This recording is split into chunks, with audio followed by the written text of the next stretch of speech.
pain thing can be like a cycle where you anticipate the pain coming, so you stress up or you tighten up, and then the pain comes and it's worse. Chronic pain had her living in misery, and doctors say that pain put her at an even higher risk of heart troubles. Coming up on All Things Heart this morning, the connection between chronic pain and your heart. From the University of Kansas Health System. I am amazed. The team here is great. I came on a Tuesday, and then by Saturday I had a heart in me. I have never seen a group of people work together so good as this team of heart specialists. I mean, it's just unreal. Stand by to set up show. And the Dolph C. Simons Jr. Family Broadcast Studio. Roll. Always makes you feel like you're the most important patient on the planet. I felt heard, and that was really big. This is All Things Heart. Good morning. It's Thursday, March 23rd. I'm Alexis Del Cid, and welcome back to All Things Heart. Here's what we're talking about today. It's something that plagues millions of people. In fact, the CDC says 50 million Americans have chronic pain. Whether it's from an injury or a medical condition, it's pain that limits how they live their everyday lives. So today, we're diving into the connection between heart troubles and chronic pain and the options for help if you're one of the millions of people suffering from it. Plus, we're taking you behind the mask to show you what our amazing healthcare workers are like outside of the health system walls. That is a fan favorite. And as always, we love your questions and comments. They are the heartbeat of every episode, simply put. So make sure you send them to us on YouTube, Facebook, and the All Things Heart email. You'll find all those links right there on your screen. For most people, when you have an injury, yes, it hurts.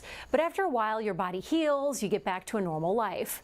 That didn't happen to Toni Nicotera after she injured her back. And it spiraled into something that affected her not only physically, but also emotionally.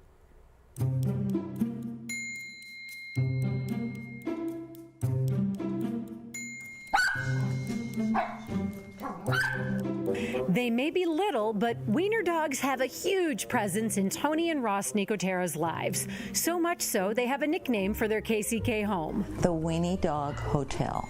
Molly Brown, Buster Brown, and Winnie also serve as pint-sized reminders of Ross and Toni's courtship years ago.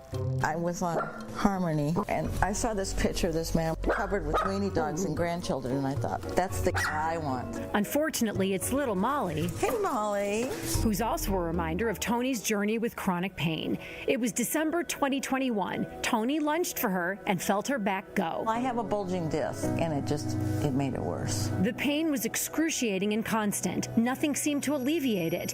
Toni says she felt herself spiraling. The pain thing can be like a cycle where you anticipate the pain coming, so you stress up or you tighten up, and then the pain comes and it's worse. And doctors say chronic pain is also linked to heart problems. Stress and anxiety from long-term chronic pain can elevate your blood pressure and your pulse. Over time, that can lead to a heart attack, stroke, or even death. Also, people suffering from chronic pain tend to limit their activities, becoming less active. Also not great for your heart. And you're thinking, well, now I can't do this, and now I'm not going to go to this party, and I'm not going to go to this activity, and you start closing up. She went to various specialists, including physical therapists, chiropractors, and MDs. Nothing seemed to work until she met the University of Kansas Health System physical therapist Thomas Riggs.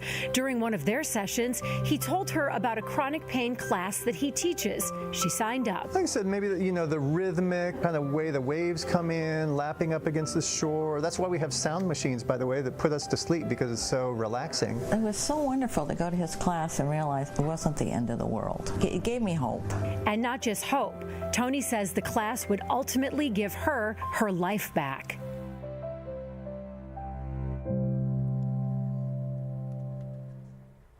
Toni, we are so happy to have you with us today. Toni Nicotera, thank you so much. You look fantastic. We also have cardiologist Dr. Michael Pierpoline and Toni's physical therapist, Tom Riggs. Thank you both for being here. Toni, first I want to start with you. It's so good to see you with a smile on your face. How are you feeling today? I feel great. Are you still attending the chronic pain classes with Tom? No, we finished the classes, and I took the information Tom gave me and put it to practice, and whenever I forget, I remember what he said, that there's people walking around with bulging discs and don't even know it. And so I thought, well, I take that, all those things he said really gave me hope. It was life-changing for you. I want to. Ashton Stubbs was also my PT lady, and she really helped me a lot too. I want to ask Tom, what happens is it a chronic pain class, a course? What is it compared to the physical therapy that you do on your patients?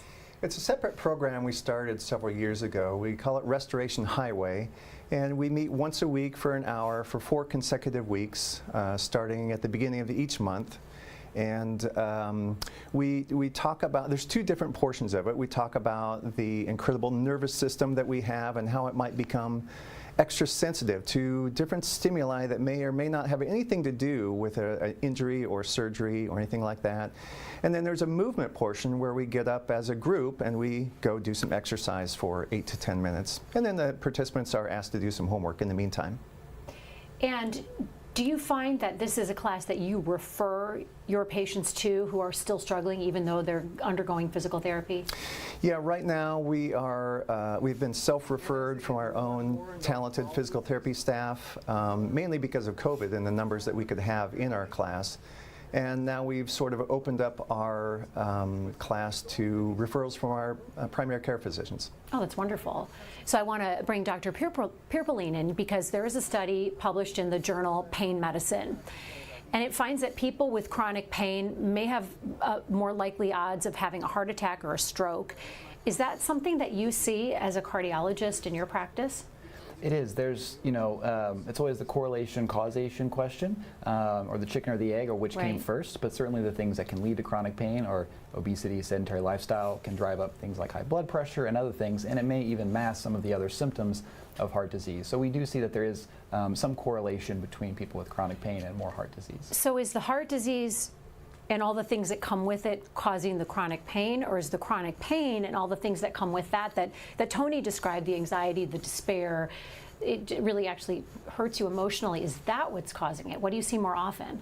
And that's always a really tough question, because sometimes there's a little bit of both. And so sometimes it takes some time to kind of figure that out and figure out what is the true cause. And our goal is to always treat the root cause and get people back to a good functional status. So that's always, our hope there. Tony, what was it about Tom's class that was so life-altering for you, that helped you get back into the groove? Because you had tried so many things to try to alleviate your pain. Well, he just gave a lot of research that talked about different things. And then so I started paying more attention to when I had pain and when I didn't. I didn't have it all the time. And I talked to him about that when I was eating or having fun or going on a vacation, pain seemed to go away. And when I was stressed out, it intensified.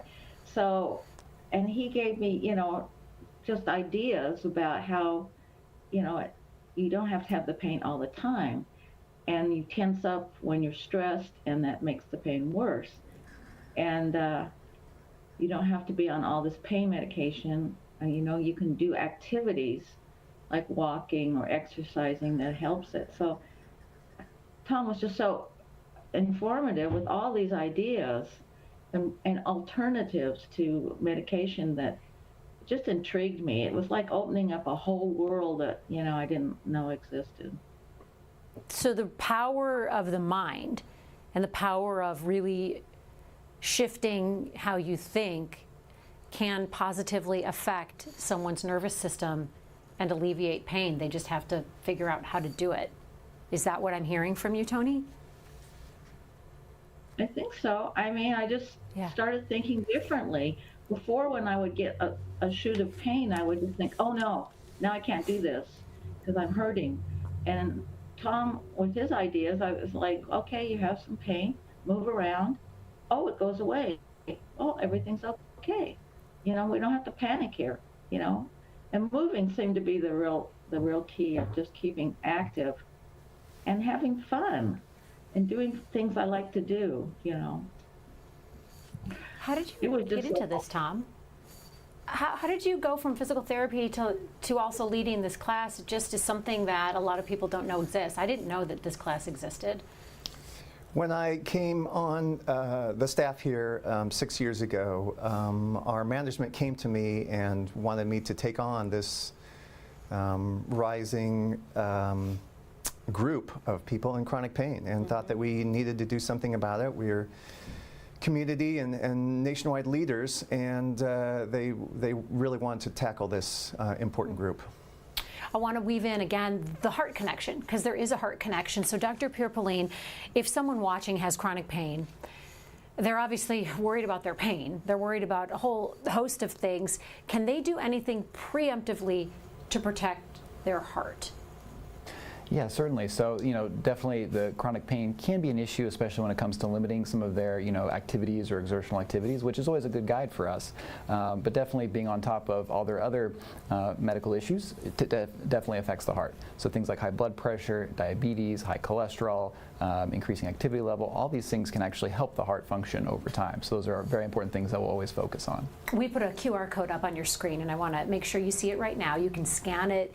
It will take you to a link where you can learn more about who's at risk for chronic pain and all the treatment options available here at the University of Kansas Health System. And speaking of treatments, Tony, I do want to ask you, what were the treatments and therapies you tried and received before finally starting these classes? Well, I had gone to physical therapy for other things before, and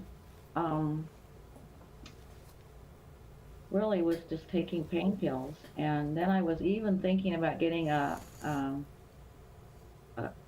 stimulator implanted in me, and so I was looking at things like that would help it go away. Wasn't looking so much at my thinking or my activity, because I was really limiting my activities. Did you notice any effects on your heart because of your pain? No, I have a pretty good heart, but emotionally I was just kind of, and then COVID helped that too. I was just kind of not doing anything fun anymore. And boy, that's no way to live. Know, right, it is no way to live. We're getting a lot of questions from our viewers, so I want to get to some of our community questions, and we have one coming in from Bennett.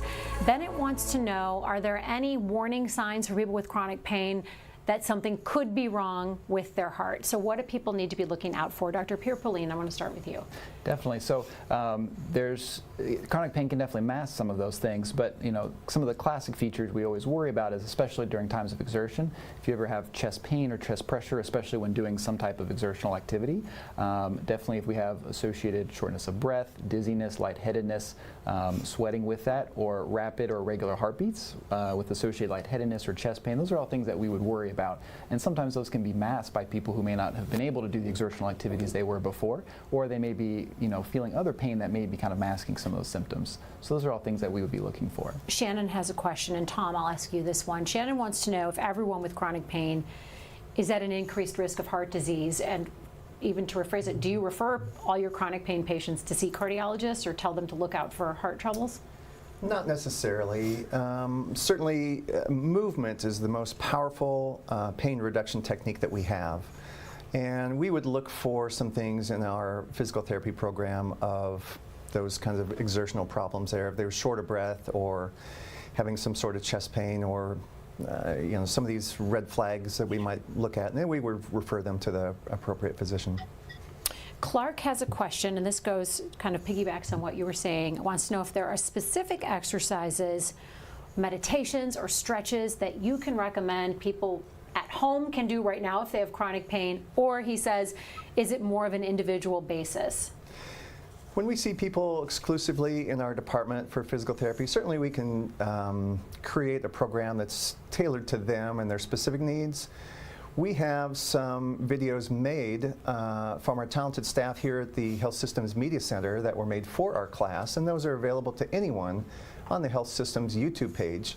And all you need to do is search for Restoration Highway under the playlist tab, and there are videos right there ranging from 8 to 14 minutes. And that's certainly a great place to start. That'd be nice. Okay, Rick has a question. This is a good question. And Dr. Pierre-Pauline, I'm going to ask you this. Are there foods that make chronic pain worse? Specifically, I've been reading about the anti-inflammation diet. Do you believe in that? Question from Rick. Yeah, so there's certainly some, particular people like celiac who have a very specific dietary regimen who need to adhere to that.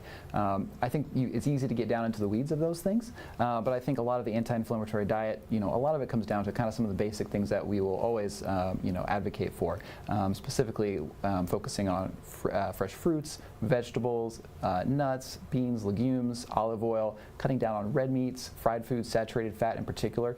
These are all, kind of the core tenets of most anti-inflammatory diets, and really it's advocated for by all the professional societies as well in terms of heart health as well. So that's a good kind of place to start your dietary focus. Does inflammation cause chronic pain that you see in physical therapy, or is it usually an injury or a condition that someone has? I think all those things can go hand in hand. I don't think there's necessarily a cause and effect pattern there. Maureen has a question for Tony. Maureen says, can you ask Tony if she's still in pain but doesn't worry about it as much, or if she actually has a reduction in pain? Well, I'm still in pain, and I don't worry about it as much because I know now that it'll go away. And I'm distracting myself is really the best way I have found to get the pain to go down. Like doing an activity, talking to somebody, reading a book, just get my mind off of it. And, I have to think back how I used to think. When the pain would hit, I would go, oh no, I got to stop doing things. And now it's the opposite. When the pain hits, I think, oh, just do something else and you'll forget about it. I know that sounds really easy, but this really works for me. It's such a good mind shift. Tom just wrote in, Tom wants to know how many wiener dogs you own. 3. They're all behind me, taking a nap. They're not yelling, not barking. Let sleeping dogs lie. As long as they're napping, we're good. We want to see them, but don't want to, make you bend over and pick one up. How many wiener dogs have you had over the course of your life? I'm just curious how you got into wiener dogs in the first place. Well, it was Ross. When I met Ross, he had 3, and those dogs have gone over the Rainbow Bridge, and now we have 3 more with similar personalities. But yeah, it all just sort of happened naturally. Now, if I remember, Ross told us when we were interviewing you that day that one time someone showed up thinking you really did run a wiener dog motel, and they thought they could stay there, or you got a call. Can you tell us about that? Yes, that's because Ross is on the wiener dog face page, and so he's in contact with all these other crazy people that like wiener dogs, and somebody did want to stay here. But we only let the grandkids stay here. I bet the grandkids love it. Marie has a question, a medical question. Marie writes, my dad hurt his back a few years ago. It still bothers him. Should I also have him see a cardiologist? He is very anxious about the pain. Dr. Tom, what would you guys recommend? Should she sign her dad up to see a cardiologist, doctor? Yeah, back pain is fairly common, so not necessarily, but certainly if any of those symptoms ever do occur, the chest pain, the pressure, the shortness of breath, or the rapid or irregular heartbeats, those are all signs that, we may need to be involved because there may be something hiding, and perhaps because of the back pain, maybe some of those symptoms had been missed. So not necessarily, but certainly we're always happy to see people for reasons like that. And Tom, you're nodding your head. Yeah, yes. Agreed. Certainly back pain is not a precursor to heart issues, but we'd certainly want to be aware of those situations. Shelby has a question. Shelby writes, I'm curious if Tony can exercise like she did before her injury. And Shelby wants to know what helps Tony with her back pain the most. And I think you've been talking a bit about that, but feel free to expand. I started a yoga class again. I did yoga 3 years ago before COVID, and then I didn't know if I could do it again with the back pain, but it's been working good. I also walk, and I use walking sticks. For some reason, I started those when I was doing PT, and then I've stuck with it. I can go faster when I have the walking sticks. I wanted to do Zumba. I'm not sure I can do Zumba because there's a lot of twisting. Right. Yeah. So, but yeah, I'm back pretty much doing what I did before. That is wonderful. And you are you officially a former patient? of PT, yeah. Mm-hmm. That must be nice. You grow attached to your patients, but then it must be nice to have them be former patients. Great to have success stories like Tony, for sure. I want to bring everybody back, our whole panel, for some final thoughts. And Tony, I want to start with you. If there was one thing you could tell our viewers, what would you most like to impress upon them? It's not the end of the world when you have pain, but try to keep up your activities. And I really think distracting yourself from concentrating on it. When I concentrated on the pain, it got worse. And when I tried to forget it and do other things, have fun, it went away. So you said it. Tom's class really helped me get a lot of ideas of different things you can do rather than focusing on your pain.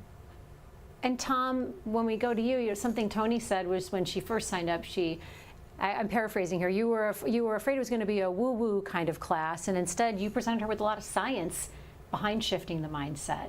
What would you like to tell our viewers about that?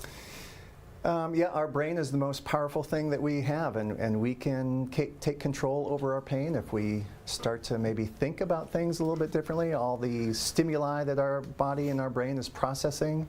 And as Tony mentioned, if we can distract ourselves. I was just talking to somebody yesterday who went to the Big 12 basketball tournament, had pain when he walked in, no pain when he was watching the game, and then the pain started when he was walking back out to his car. But during the game, he had no pain at all. Wow. So if we can do some of these other things, maybe watch a fun movie like Finding Nemo or Top Gun, and have fun while we're doing some of these other activities, we can use our brain to diminish and eventually eliminate our back pain, our chronic pain. It's really something. Yeah. Dr. Pierpoline.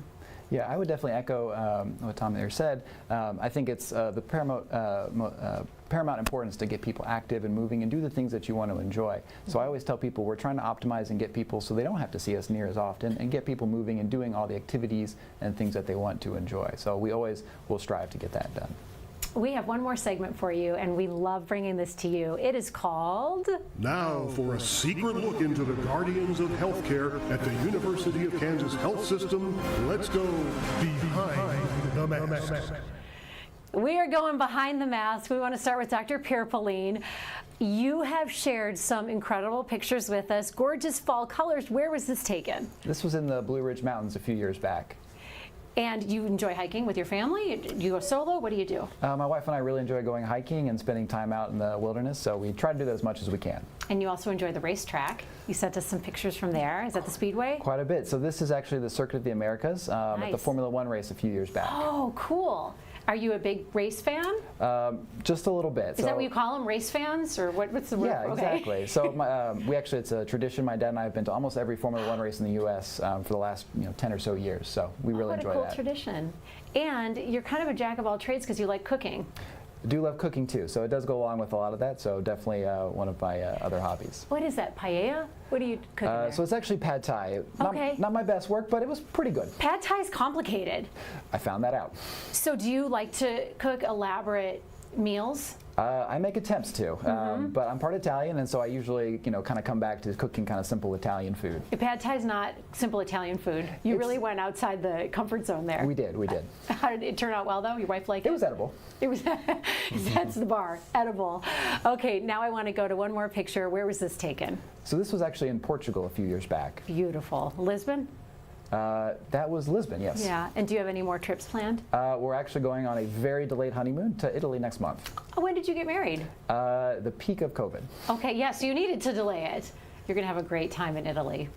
I want to now go to our physical therapist, Tom Riggs, because Tom, you're gifted at helping people heal, clearly. You are also gifted when it comes to photography. You sent us some incredible photos that you took. These are stunning. It looks like a painting. What is this a picture of? That particular picture is just outside of Bend, Oregon. So we have a slideshow we're going to Yeah. The color in these pictures is stunning. As the slideshow goes, how long have you been a photographer? My father educated me early on to the ways around the camera. He was the editor of our hometown newspaper, and I had my first photo published when I was 14. And then went on to get a college degree in photojournalism and worked professionally in that field for 7 years. And although I no longer do that. Wait, you were a photojournalist for 7 years before you were a PT? Right, right. How did you have had many lives then. How did you make the switch to physical therapy?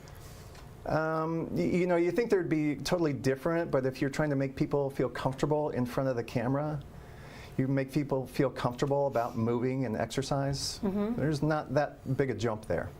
Do you travel? Gosh, that's gorgeous. Where's that? I was in Utah, northern Arizona, actually. Do you travel specifically to these locations to take the pictures? I do, yes. Yeah.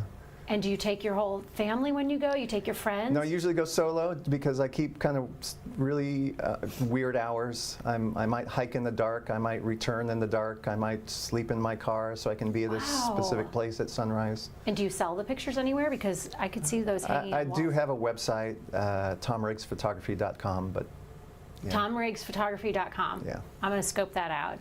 Those are gorgeous. Thank you so much. Well, thank you so much to Tom Riggs, our physical therapist, and our cardiologist, Dr. Michael Pierpoline, for joining us today. I know you guys have busy schedules. And huge thank you to Tony for sharing your story with us. It is fantastic to see you with that big smile on your face. It's going to help a lot of people sharing your journey, Tony.